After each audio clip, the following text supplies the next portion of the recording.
Welcome to this explainer. I am so excited to dive into today's topic with you because we're taking a massive leap back in time.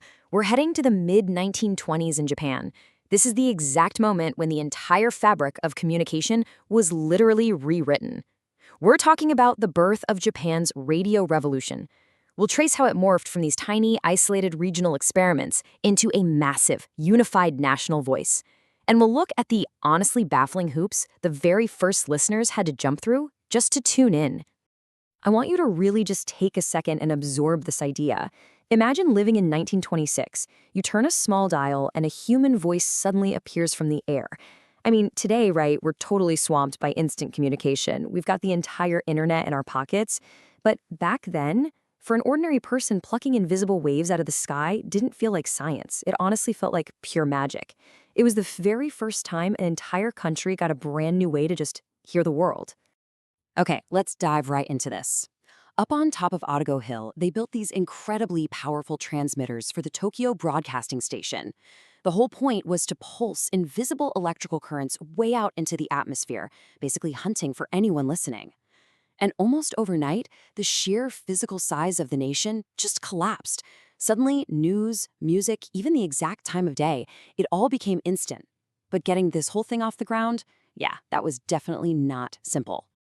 Which brings us to Section 1, the first broadcasts, from Shibora to Otago Hill. Let's peel back the curtain here on the gritty, kind of rushed reality of making this magic actually happen. You know, the origins of Japanese radio were actually super humble. They didn't start in that gorgeous facility we just talked about. Actually, on March 1st, 1925, they were running test broadcasts out of a borrowed school library in Shibayura, literally using leftover utility poles as their antennas. Fast forward to March 22nd, and they officially launched their provisional broadcast. The power output, just 220 watts. And at that exact moment, they only had 5,455 subscribers tuning in. It wasn't until July that they moved the whole operation over to Otogoyama for full-scale broadcasting. Moving on to Section 2, crystals, tubes, and bureaucracy, the listener's reality. So, we've talked about what it took to send the signal, but getting a radio in your living room back then, not exactly a quick trip to the electronics store. The reality for listeners was completely split by wealth and tech. On one side, you had crystal radios.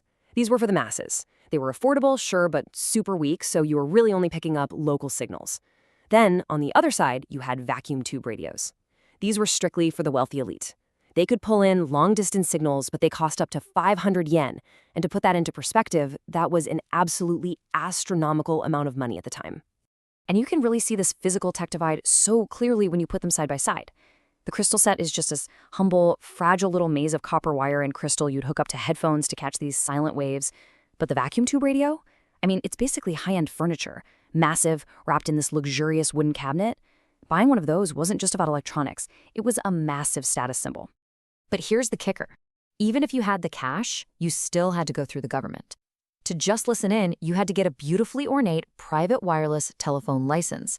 Buying a radio meant diving headfirst into an incredibly intense bureaucratic maze.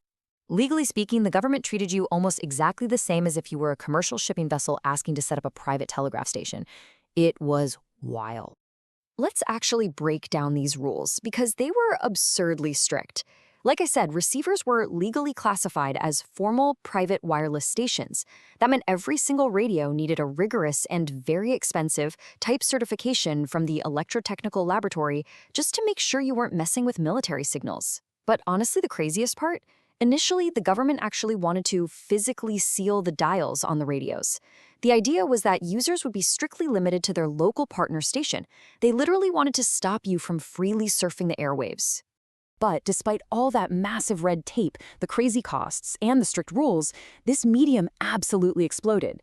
People just craved this new connection.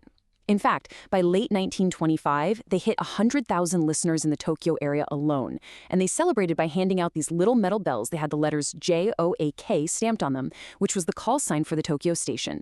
The momentum was just completely unstoppable at that point. So that brings us to Section 3. What did they hear? The 1920s Bloomberg terminal. Now, what's really interesting about all this is what was actually on the air. We kind of tend to assume early radio was just, back-to-back jazz music and thrilling radio dramas, But when you look at a historic 1926 timetable for Tokyo, Osaka, and Nagoya, the reality was totally different. Daytime radio was definitely not nonstop entertainment.